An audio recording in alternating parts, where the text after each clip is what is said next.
Speak on the show, 2021, episode 4. We got the peaceful transition, the first, move forward versus move on, Black Girl Magic, and the mind, body, and soul segment. Strap in. Let's go.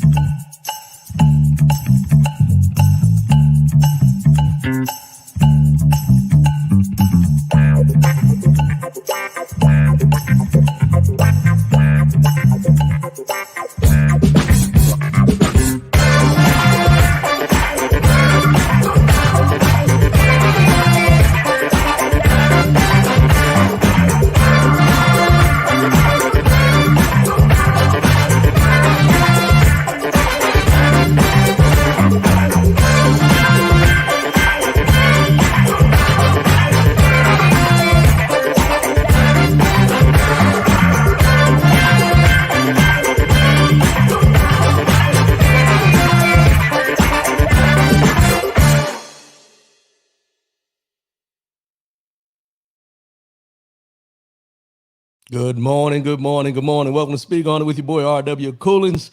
First and foremost, giving honor to God who allows me to come at you in this manner on a weekly basis. How's everybody doing out there?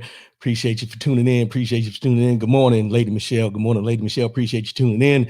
Brian Hoodie, appreciate the support, sir. Appreciate the support. Gary Burns, appreciate the support, my brother. Appreciate the support. Good morning, everybody.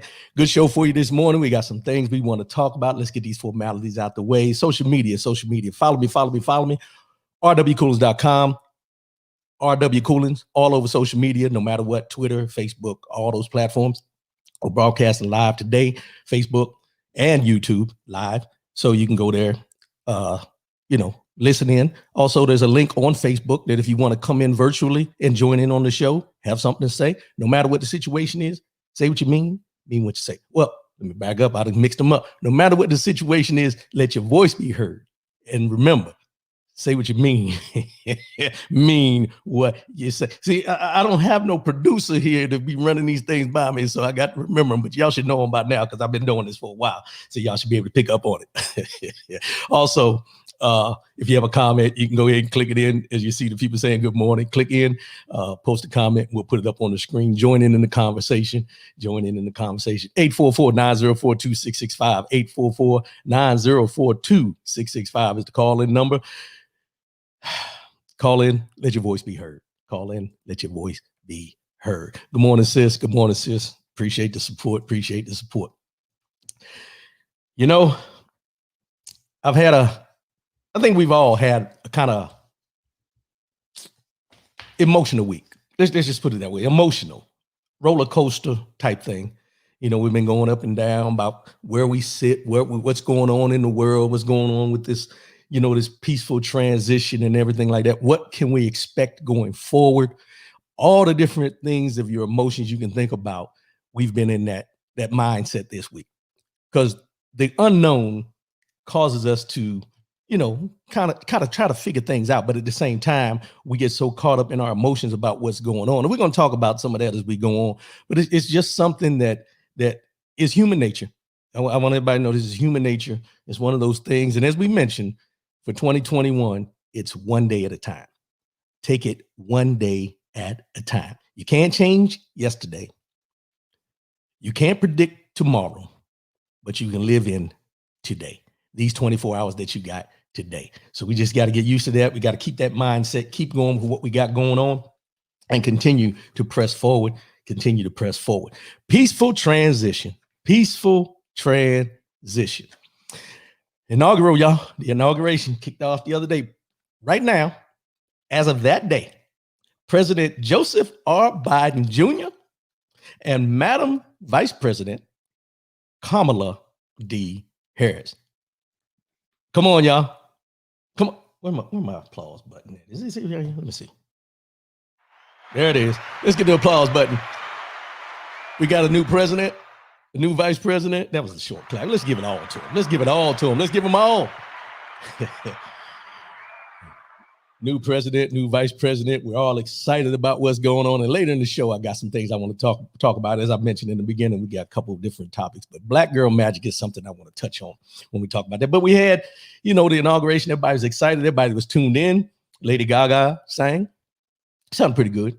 I don't know about the outfit she had on, but I'm not here to judge. I'm here to tell. But Jennifer Lopez sang, and there was a lot of people upset with Jennifer Lopez, not because of how she sounded singing, not because of what she had on while she was singing, but how she injected, let me say this, injected her Spanish, the Spanish language into her song, in the interjection in there. People were upset. People were upset because you hear it all the time. People say it. This is America. Speak English. You should speak English. But J-Lo slid it in there. Props to J-Lo. I mean, a lot of people was upset, but at the end of the day, that's her background. That's her heritage. That's her culture. And if we talk about us being a United States of America, there should be no problem with her interjecting Spanish into the song she was singing on the Capitol steps, because you have people all throughout the United States that speak Spanish, and it shouldn't be a problem. But some people were upset. Why? What you upset for?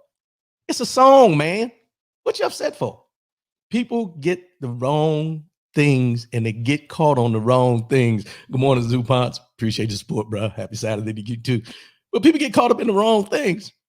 People get caught up in the wrong things. But this is what we have and have always dealt with going forward. But let me go ahead and move past that. Everybody seen her on the stage? Amanda Gorman, 22-year-old Amanda Gorman, poet. And the poem that she read was The Hill We Climb. The Hill We Climb. Very eloquent, very outspoken, very touching poem that she read that encapsulated, I'm gonna use a big word today, encapsulated the current climate with everything going on, and telling us that this hill we climb is never going to be easy, but we still have to go. And I was going to take some excerpts from her poem and try to read into them, but I left it alone. I left it alone because I feel the same way about her poem that she read that day as I do about, Reverend Dr. Martin Luther King's speeches, quotes. I just don't feel that you should take parts of something when you have because people lose, the focus of the whole context of what she was saying. So I left that alone, but props out to her. Props out to the people who have taught her what she, because, she didn't do this alone, but got her to where she's at 22 years old, where they're out here, making offers. They want her to be, I think they offered her a position at Morgan State to teach a class or to be a part of the administration, something in that aspect. I'm not sure. That's something that I heard. But then after all the celebrating, after everybody was happy, the inauguration sworn in, and let's go back for a minute. Did you see the size of the Bible that Joe Biden was sworn in on? That was a very, very large Bible. Been in his family's history for years and years and years. Looked like it might have had wood or leather and everything else on it. Very, very historical moment for Joseph R. Biden, our new president. But now after the celebration, it's time to get to work. And that's all we've been hearing. It's time to get to work, time to get to work, time to get to work. Joe Biden that same day, President Biden, let me change that. President Biden, that same day, went in, started signing executive orders, signing executive orders, changing the Trump policies that he didn't agree with, that a mass majority of people didn't agree with. So they're already on the works of that, trying to get these things taken care of, trying to, inject some normalcy, I guess, into some of the processes and the policies that were there. We see this happen over and over and over again when the policies, new administration, new policies, and all these different things. We may not agree with all.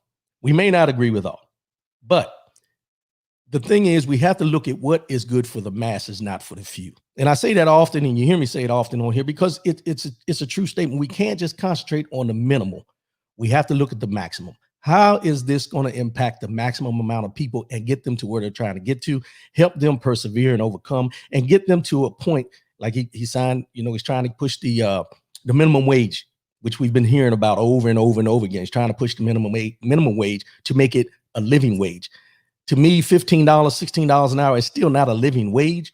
People talk about how it's going to affect, the business owners and different things like that. But at the end of the day, if you're a business owner and you have people working for you and you're not able to pay them a living wage. Not let's go with minimum wage, but a living wage in order for them to survive and be able to have the comforts and know, that they're going to be able to eat and things like that. We need to reevaluate how we're doing things. There should be nobody out here working and still starving. There should be nobody out here working and still wondering if they're going to have a roof over their head. There should nobody out here giving 40 to 80 hours for every 2 weeks, continually working for any company and still not be able to survive or trying to make ends meet. It does not make sense in the United States of America. It does not make sense.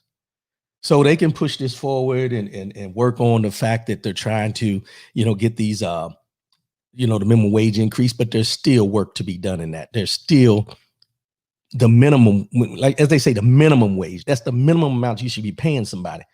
We got to get better. We have to get better. We have to get better. Good morning, Tony Williams. Big Tone. Appreciate the support, bro. Appreciate the support. But we got to get better than that. So I'm gonna ask this question. Well, let's go here first because I seen something. We know Donald Trump, is not in office no more, President Joe Biden. But there was something that happened that a lot of people didn't see, and I was reading about it this morning, and it jumped out at me. And it just jumped out at me of pettiness, of the pettiness of knowing that you lost and things like this. But President Biden and the First Lady, when they got to the White House, they were standing outside, and they were standing outside the doors. And there was no one in the White House to usher them in. Why? President Trump, former President Trump, sent all the butlers home. He sent all the butlers home. There was no butlers who normally handle these things at the White House to do these things, to even open the doors for President Joe Biden and First Lady Joe Biden. Petty, petty, petty. How do you? He sent the whole usher board. It's called the usher board at the White House. Sent all the usher board home because the main usher, the person who was over top of everything, they fired him the day before. President Trump did. Joe Biden didn't fire him.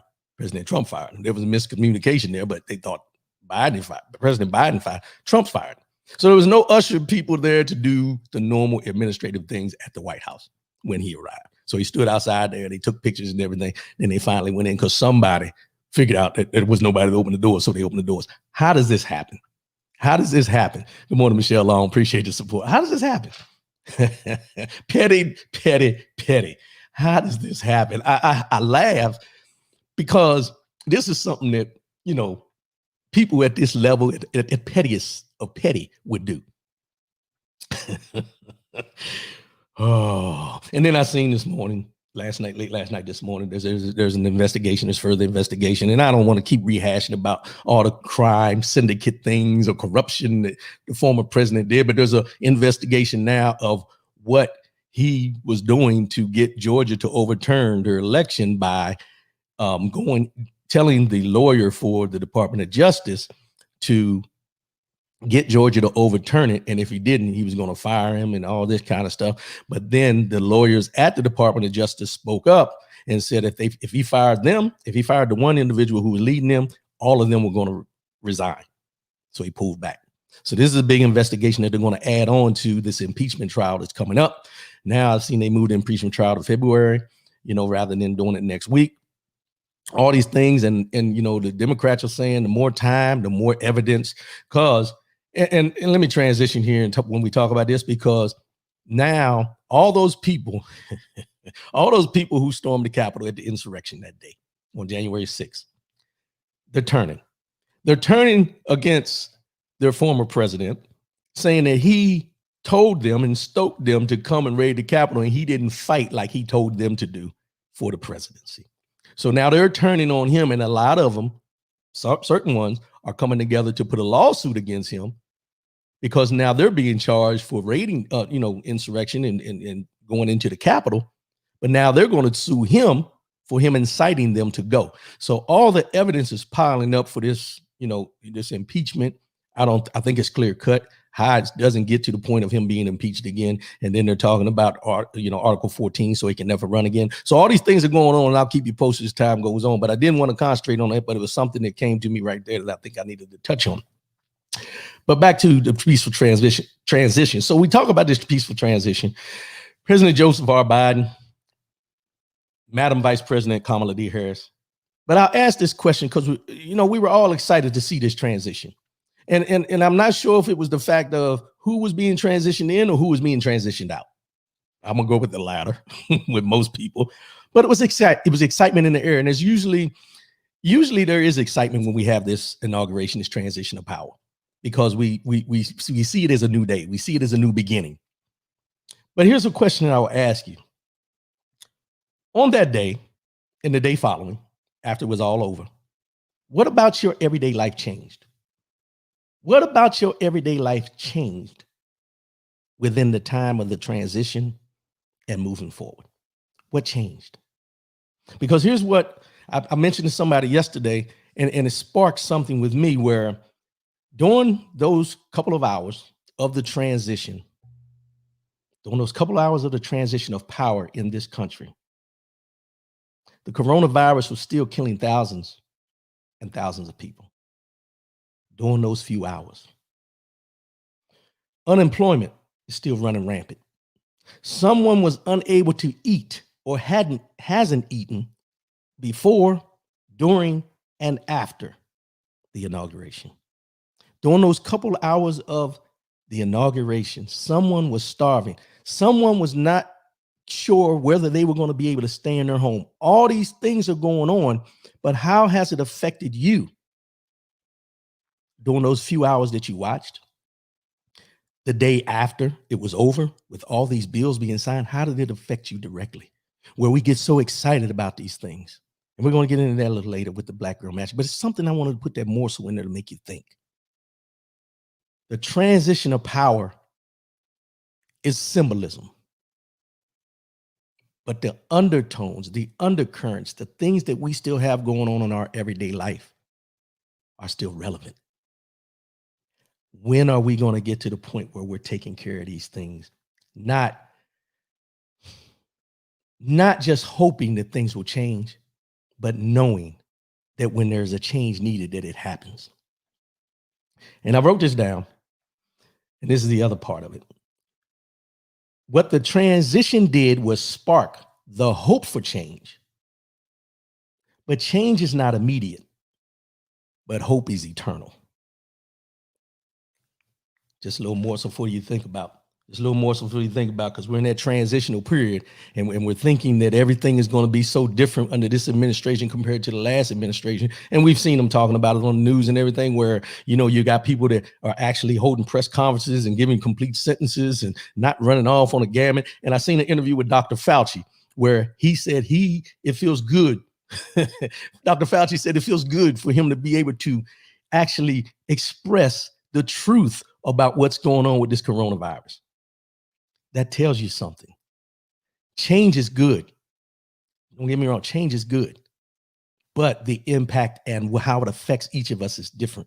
Him being able to speak freely at this point is change for him. And it means much. You can see a smile on his face. It's funny when you look at him, he just looks so like he just released and let go. Like he released and let go. We're going to transition here. The first. And this is going to be a history lesson as well as something to make you think. The first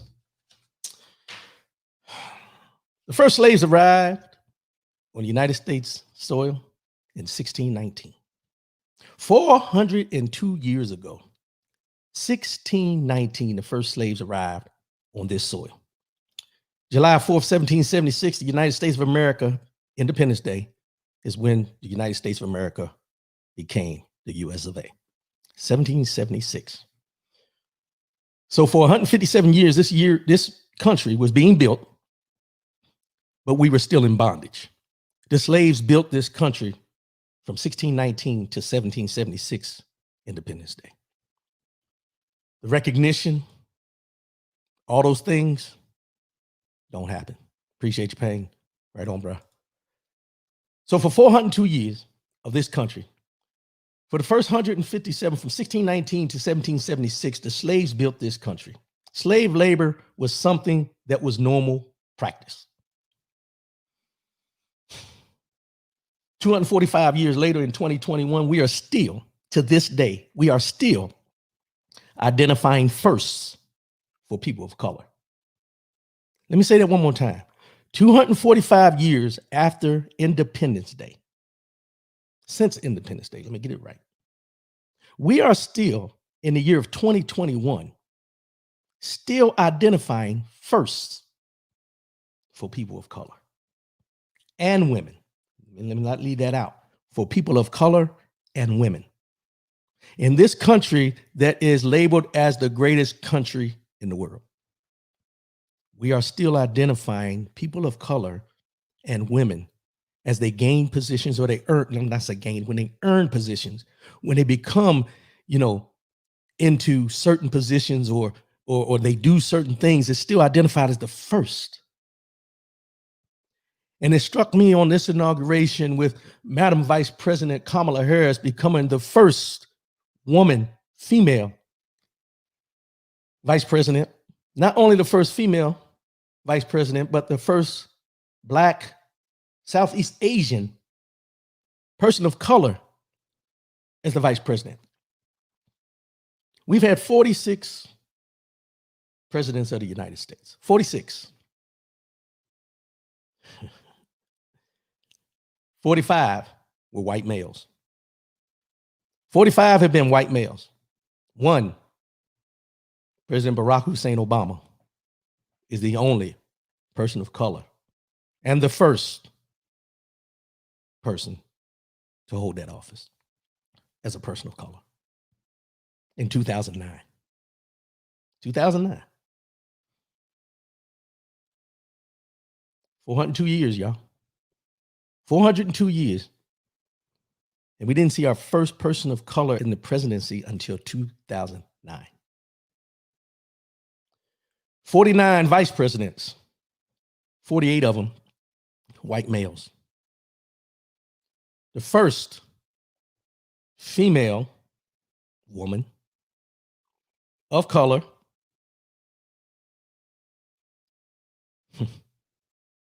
2021, Madam Vice President Kamala D. Harris. Why? You can't tell me over 402 years of this country and the establishment of the United States of America in July 4th, 1776, and we're still talking about the firsts in any category, situation, position, or otherwise. Why?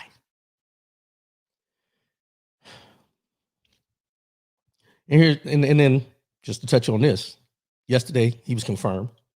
The first person of color to serve as the Secretary of Defense, retired General Lloyd Austin. Let me say that again now. The first person of color to serve as the Secretary of Defense for this country, retired General Lloyd Austin.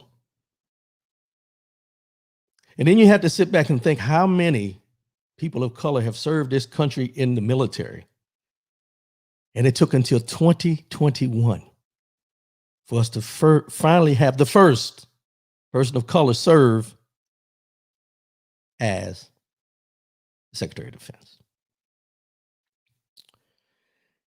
Right now, if all of President Biden's cabinet nominees are confirmed, his cabinet will contain more women and people of color than any in history. Let me read that again, because I want you to get the grasp of that. If all of President Biden's cabinet nominees are confirmed, his cabinet will contain more women and people of color than any administration in history.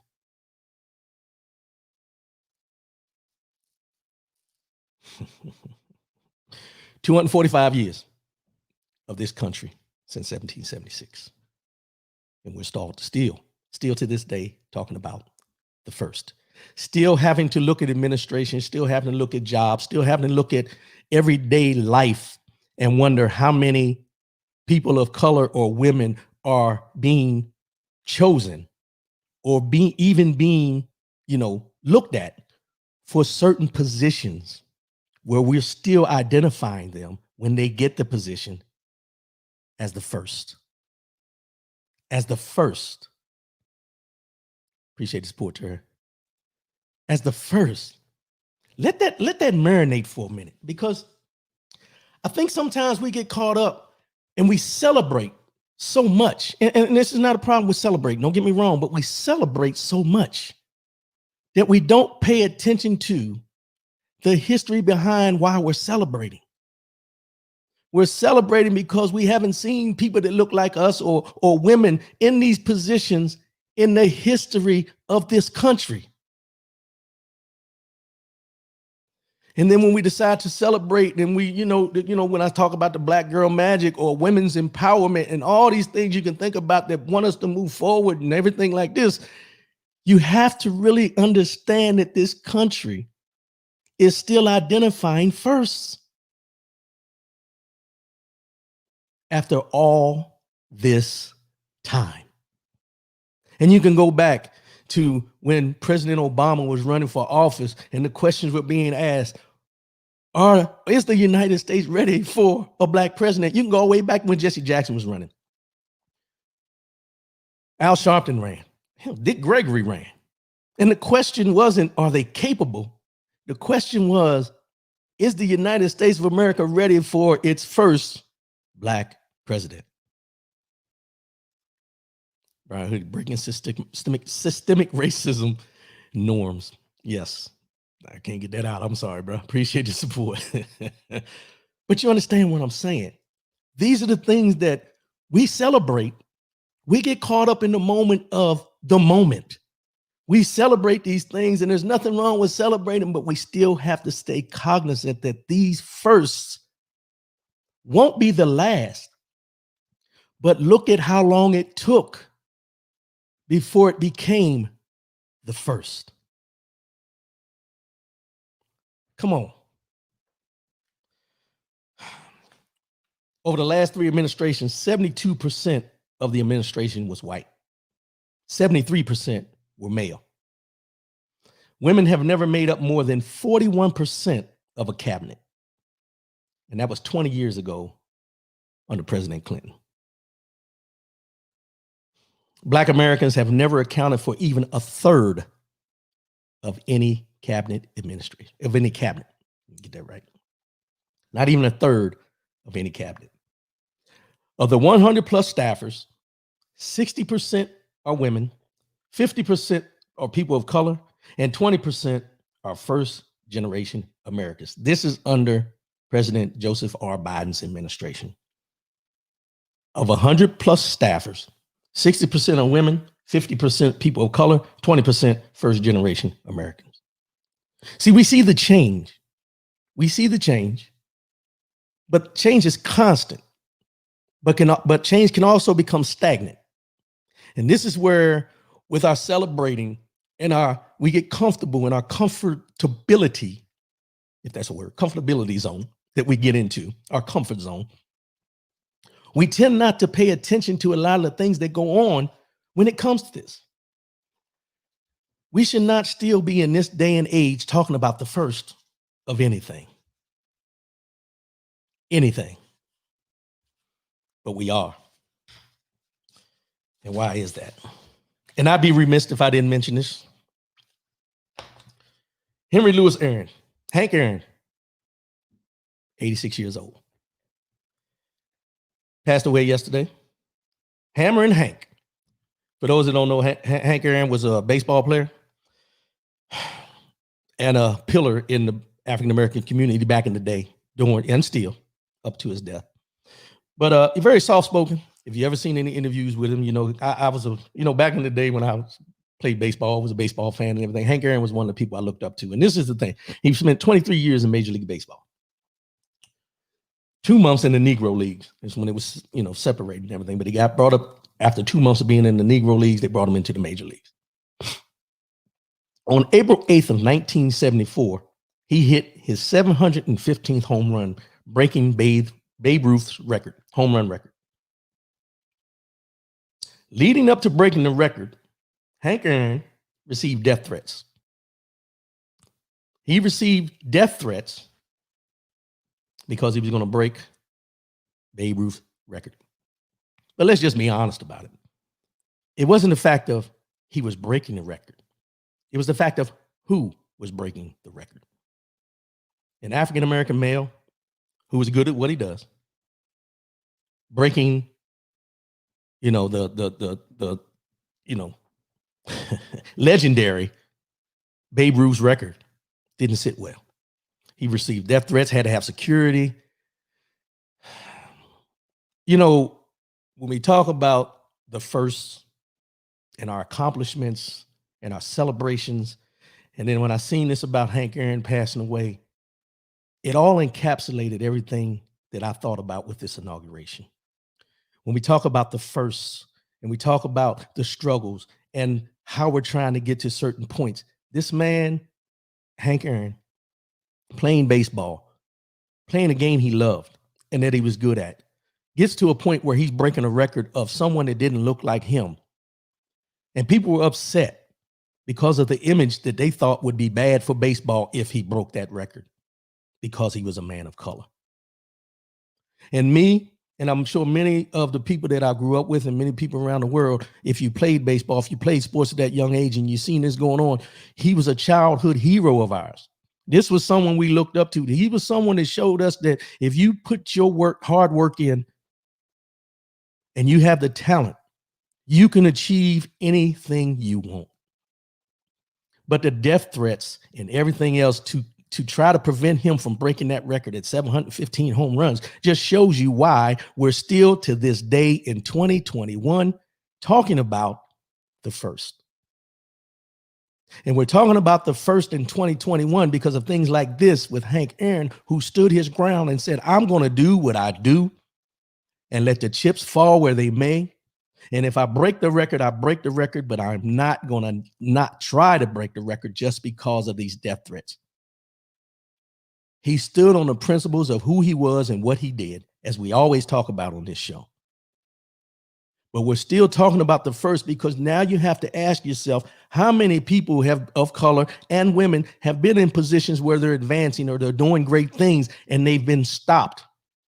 Their progress has been stopped because someone that didn't look like them didn't want them to get to a certain point in their life.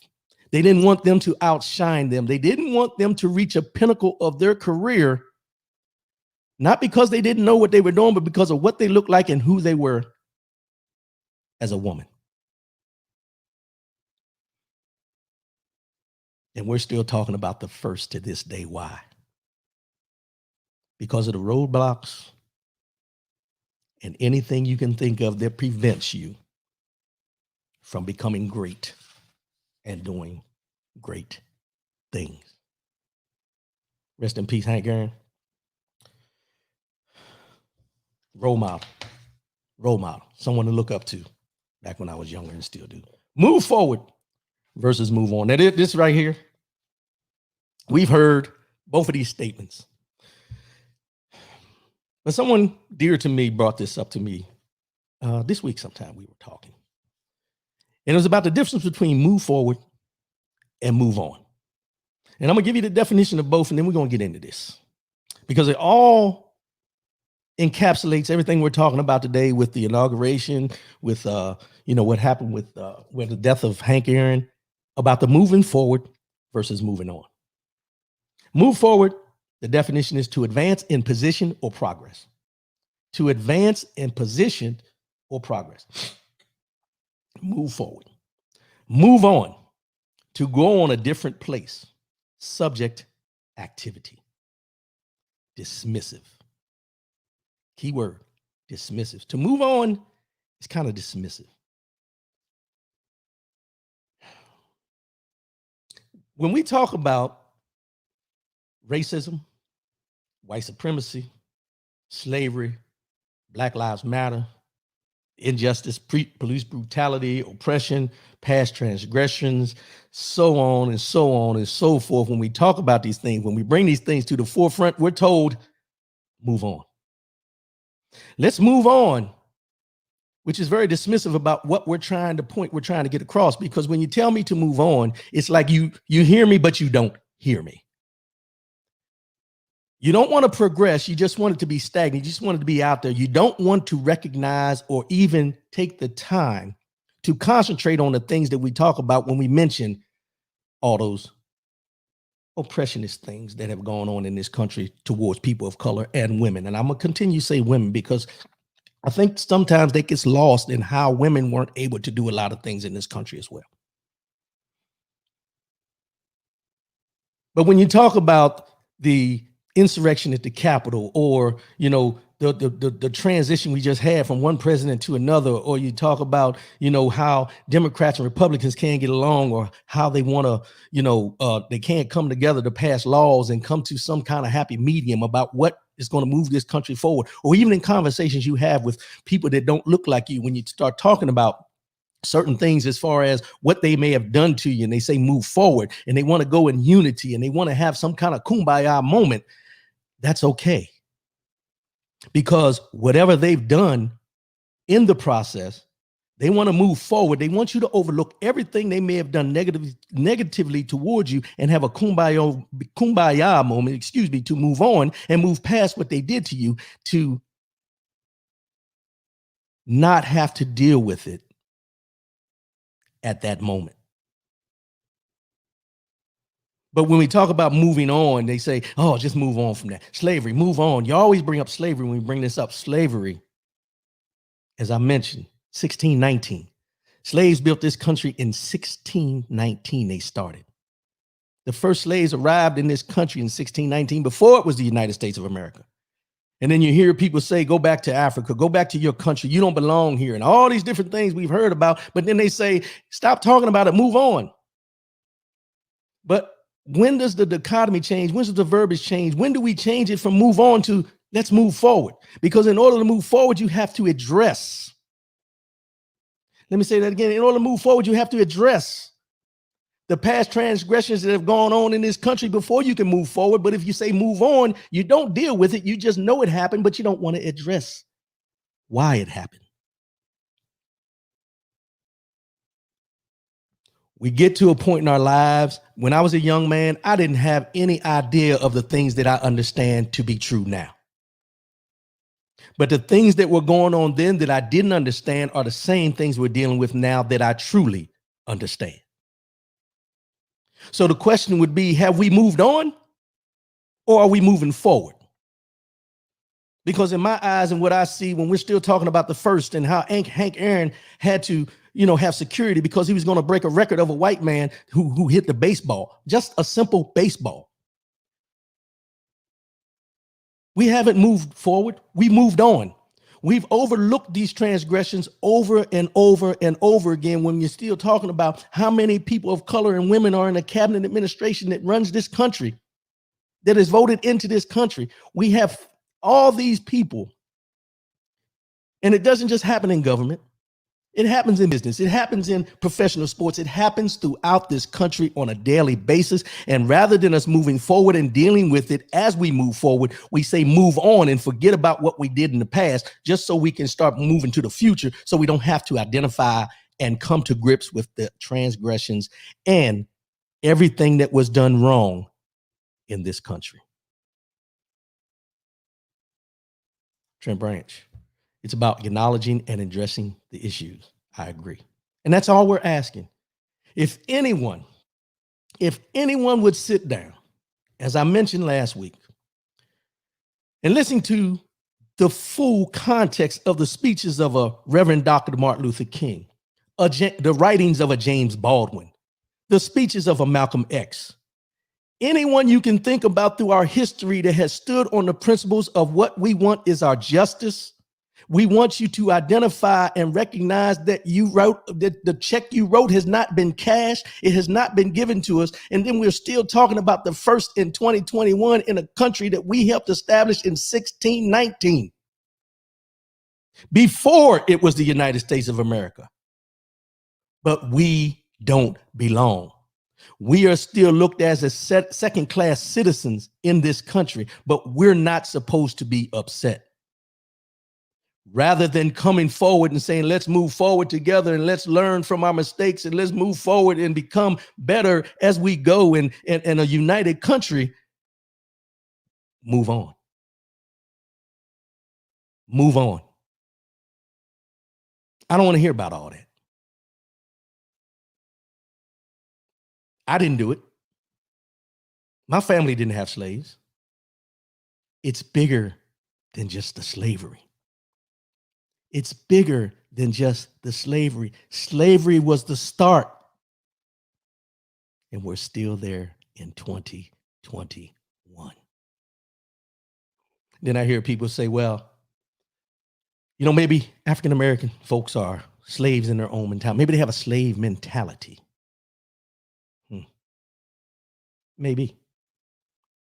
Or, African-Americans need to get over it. They need to move on. They need to stop holding on to what happened in the past and move on into the future. But you can't leave the past in the past when the past is dictating our future today. Move on. Don't worry about it. It happened. But we're moving forward. Let's hold our hands and sing Kumbaya. Kumbaya. There's no way that President Biden is going to be able to pass his legislation and things he wants to do if he doesn't move forward with the Republican Party. That's all we've heard this week. That's all we heard leading up to the inauguration. But if you notice, when you talk about politics, it's all about moving forward, and they always throw in there for the good of the people.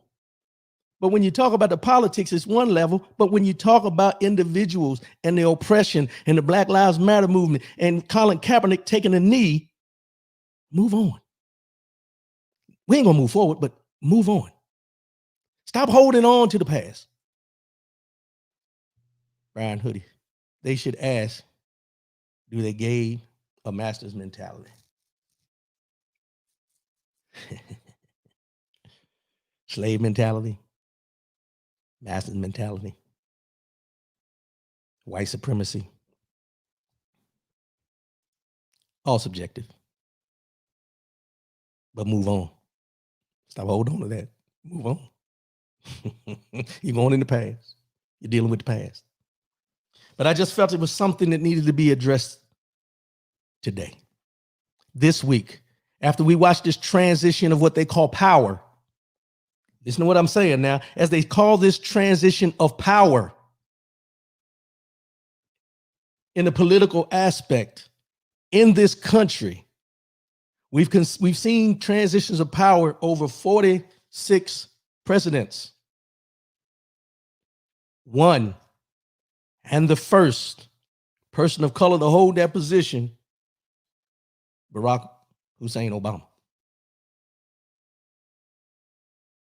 Now, the first vice president, female, Black, Southeast Asian, woman of color, however you want to identify it, vice president in the United States of America since 1776. Let's celebrate, but let's not forget. This was a long time coming for President Obama and for Madam Vice President Kamala Harris. But we still got work to do. We still got work to do. Don't be blinded by the celebration and lose focus of the fight. Don't be blinded by the celebration and be blinded. I'm sorry. Don't be blinded by the celebration and lose focus of the fight. That's what I wanted to say. Sorry about that, y'all. Now we're going to transition. Black girl magic. Now I'm going to step on some toes here. I'm going to step on some toes because it's something I think that we need to address that causes us, and I'm pulling up my sleeves, not because I'm getting ready to get into this, but because they were falling down. So everybody calm down for a minute. Trent Branch, lots of work. Amen. Yeah, we got work to do. We got a lot of work to do. And this is where my transition into Black girl magic, where I think this work needs to start. This is where The small things that we do as a community, as people of color, as loving on each other comes into play. The inauguration had social media on fire. They had social media on fire. You had the ladies out here wearing their pearls. I seen some dude had his pearls on. Go ahead, do your thing, boy. You're in touch with yourself. But we had women wearing their pearls, the Chuck Taylors. They were representing for Madam Vice President Kamala D. Harris. Celebrating, celebration, celebration. Our former First Lady, Michelle Obama, showed up. And as most people would say, with that outfit she had on, showed out. Let's just be real. Everybody's seen it. She had that outfit on, had a mask on, hair was laid. Everybody recognized it. It was all over social media. It was like, well, Michelle came to slay. That's how we talk about our first ladies, of color. She came to slay. That's what we say. That's how we handle things. 22-year-old Amanda Gorman, as I mentioned before, did her poem, The Hill We Climb, with such poise, such grace. She maintained herself. She presented herself in a way that we focused on and we seen and we were proud of. We celebrated that young Black woman doing that at the inauguration. And as I mentioned, did you see the part where they had a picture where former First Lady Michelle Obama was pointing at Kamala Harris, and Kamala Harris was pointing back, and they were smiling at each other like, you go, girl. No, you go, girl. It was kind of one of them moments. There was a spoken but unspoken moment that we all celebrate, and we've seen that because we've seen ourselves in them at that time. The love expressed, the celebration of Black girl magic on the inaugural stage, our first Black female South Asian American Madam Vice President sworn in. We are celebrating. We are happy with the Black girl magic we seen that day. But now I'm about to step on some toes.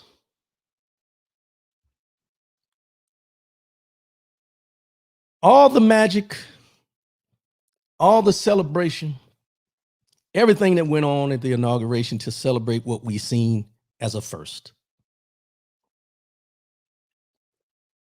For all that we did that day, and we'll do going forward like we did with President Obama when he went into office, and we'll do the same thing for Kamala Harris. Yeah, you're right. It ain't gonna be that bad. It ain't gonna be that bad. But it's gonna make some people think. With all that we put that effort into for that day, people of color have to do everything 10 times better. Very true statement. Very true statement. 10 times better. I was going to go with 100 times, but 10 times better. We'll go with that. Appreciate the support.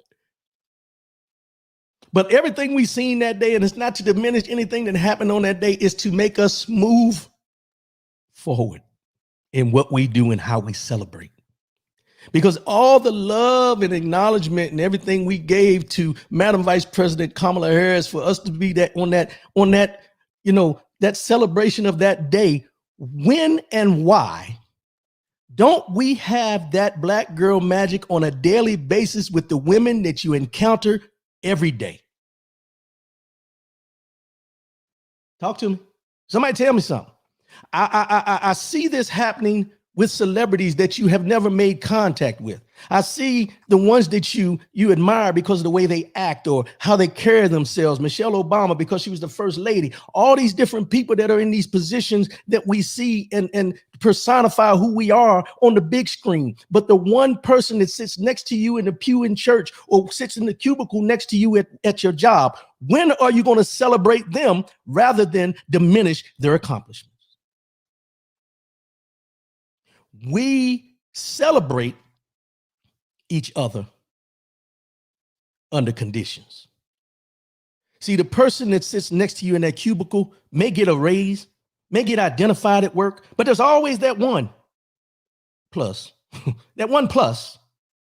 who has negative connotations on how they feel about that person, not because of who the person is, but because of what they're achieving.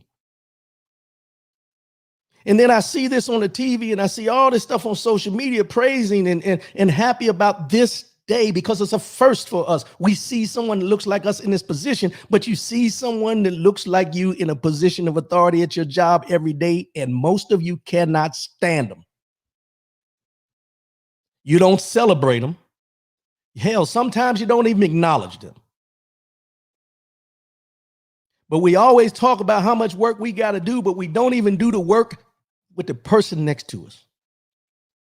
We'll get on social media and put praise and heap praise on all these celebrities and everyone who sits in these positions that we don't see on a daily basis, that you don't even know personally. But the same people that you interact with on a daily basis, you don't show that kind of love to. And then we get mad when we talk about things that have happened to us, when, like I said, in the Black Lives Matter movement, oppression, and we see people beaten in the streets by policemen and everything like that, and we get mad about that, and we get mad when people tell us to move on. Watch this now.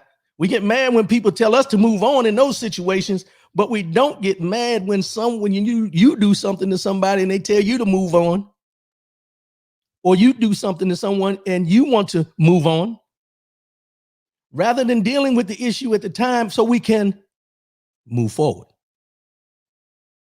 Now, I don't want anybody to think that I don't appreciate Black Girl Magic, because I do. It was a beautiful scene. Don't get me wrong. It was beautiful to see all of us come together, just like we did when President Barack Obama was running. We all came together to get him over the top. We all came together to make sure Madam Vice President was in office along with Joe Biden. We did our due diligence to get them where they needed to get to. We vote for people that we feel are going to do the best for us. But we go out here and we do those type of things, but we don't even take care of the people within our own communities that need our help. We don't celebrate those people in our own communities, because one thing that I know to be true, and I'm sure it happens in other communities, but I'm talking about ours right now. Jealousy and envy are the two major components that cause us not to be able to move forward in our communities, because the jealousy and envy causes us to not celebrate, but tear down. We would choose to tear down someone who sits in the cubicle beside us, someone who sits in the pew beside us, someone who sings in the choir, that has a beautiful voice, making a joyful noise every Sunday, and will not acknowledge how they sounded or how they made you feel that day. But we will get our popcorn, we will get our pearls, we will get our Chuck Taylors, we will get everything we need to get to sit on the couch, watch the TV, and celebrate someone that you have never had a human interaction with. These are the things that we need to do as a community in order to move forward. Because there's times like these when you look back and you look at how you treated people and people have treated you, that you look back and you say, damn, I wish we could just move on. Because you want to dismiss what's wrong. You don't want to deal with it. You want to dismiss it. Now, I'm talking about Black Girl Magic, but I'm talking to my brothers too. We aren't exempt. But this just put a light on it for me to recognize that when you talk about Black Girl Magic, you can't just celebrate Black Girl Magic when it's conveniently on TV. When it's someone who has the spotlight already shown on them, I just don't get it. Build up. Stop tearing down. That's all I'm saying. Let's celebrate each other consistently, so we can continue to move forward and not feel as though I've done something wrong to somebody and we just need to move on.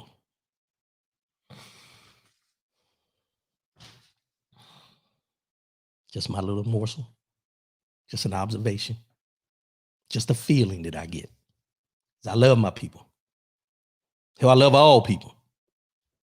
But I love Black love. I love to see us loving on each other, celebrating each other, uplifting each other. And it shouldn't take And I'm going to go back to it.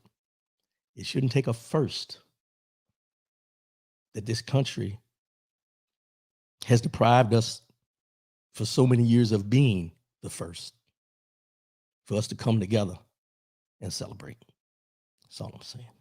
Mind, body, and soul segment, y'all. Mind, body, and soul segment. Now, this phrase is unknown. I don't know who wrote it, but it encapsulates everything we've been talking about today, from the inauguration to the first, to the move forward versus move on, and everything I talked about in the Black Girl Magic. And it's just very simple. And you've probably heard it before, but it'll put it in a different context of what we talked about today. And it says, nothing annoys me more than when someone expects you to be okay with something that they wouldn't be okay with if it was done to them. Let me say that again because it's long, but I want you to encapsulate. I want you to capture this. Nothing annoys me more than when someone expects you to be okay with something that they wouldn't be okay with if it was done to them.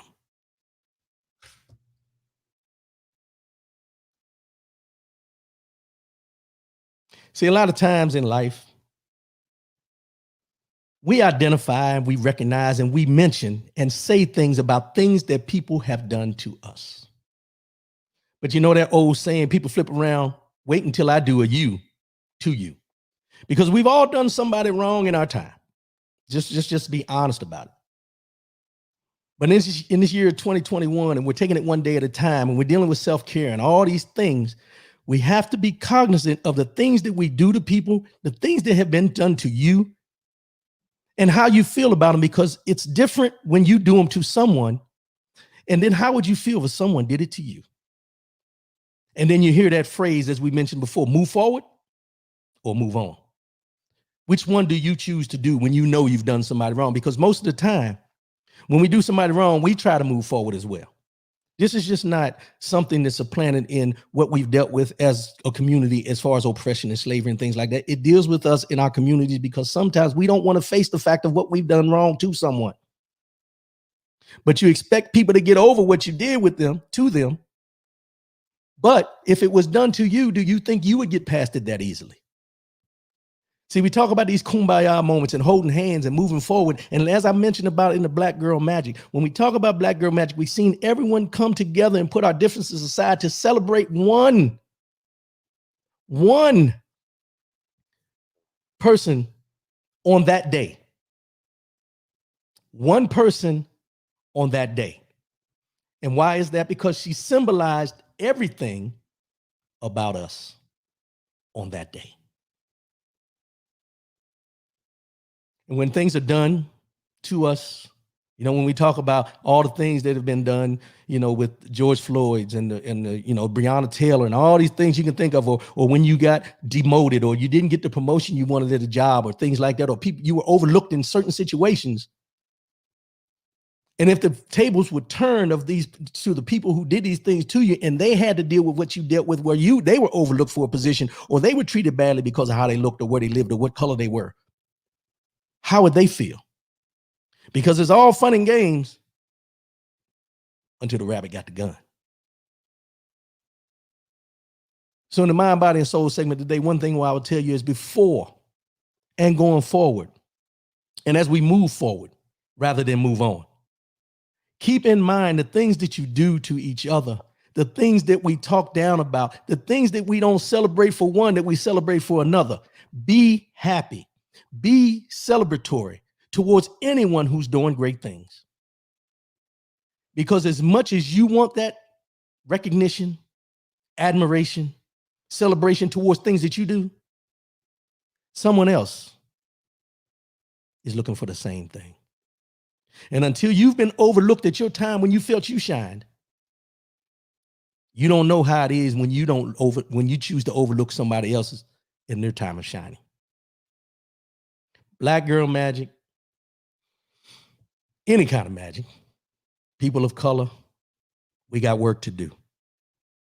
We know if we think back and we hearken back to when President Obama was in office for 2 terms, we came out of those 2 terms better than we were before we went in.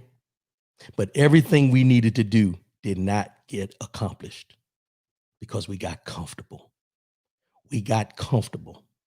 And we get comfortable when it's the first, but it should not be the last. Reach out to somebody in your community, in the pew beside you, that person that sings in the choir that you've never recognized, but they make you feel a certain way. Someone who's done something for you, not always about what they've done or how they made you feel. That's what it's about. And let them know. Celebrate them for who they are. That's how we move forward, not trying to move on. Let's get into this wrap up. Appreciate everybody tuning in today. You know, we got the inauguration, everything. You know, hey, it is what it is. We got new administration in. We're going to see how things go. They said the first 100 days will tell you, the first 100 days of administration will tell you what direction they're going in. Let's watch. Let's see. And let's not get comfortable. We need to stay visual. We need to stay focused on everything that everyone in this Congress, Senate, White House is doing. Because you got an election in 2 years, and then you got another one in 4 years. Watch carefully, pay attention, write notes if you need to. Look at the things that need to be looked at. Pamela Garrett, it's like the Drake song. Started from the bottom, now we're here. Yeah, we are. Started from the bottom, now we're here. But now that we're here, work just as hard as we was when we were at the bottom. Now that we're here, don't get comfortable and continue to work like we did to get from the bottom to where we are now, to keep moving forward, to keep pushing, to keep achieving great things. Because as I always say, and I've said this many times, we all of us were created for greatness. So if all of us have been created for greatness, let's find the great in each other and celebrate it rather than tear it down. I appreciate everybody tuning in. I'll be back again next week. Hey, give this to you, share it. Share this to your friends, share it to your family members or whatever. Let's get more people involved in what we're doing here with the Speak on the Show. Merchandise, you got t-shirts on the website, rwcoolins.com. You can go there. All the old shows on YouTube, go back, listen to them, support. That's all we're looking for. Support, and we're going to continue doing what we're doing. Interviews are coming up. Just trying to finalize those things. We got different scheduled things going on, but I also got some other things in the mix, so I want y'all to keep tuning in. So as I always say before I sign off, love yourself, love one another, keep your head up, and most definitely keep your faith in God. And as I mentioned, don't get comfortable. Do not get comfortable. Get to work. We got work to do.